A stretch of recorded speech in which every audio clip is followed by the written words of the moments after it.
Police box থেকে minimum half kilo না এলেও কাছাকাছি দূরত্ব। ওই জায়গায় আগে আমার মারছে, ইটি করার পরে ওই যে ভাই আমার রাস্তায় নিয়েছে। রাস্তায় নেওয়ার পরে যখন আর এই জায়গার থেকে আমার লাথি ঘুষি যেভাবে পারতেছে ভাই মারতেছে। এর মধ্যে একটা আমি দেখছি যে একটা ক্যামেরা দেখা যায়। তো ওরা বলতেছে মিডিয়া এখন মারা যাবো না, রাখ। বলতেছে মিডিয়া এখন মারা যাবে না, রাখ।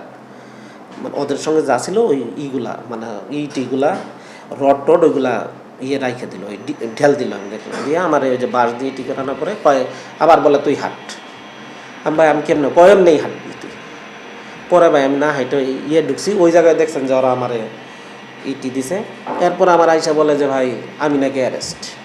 আমারে পুলিশ বলতেছে যে অ্যারেস্ট।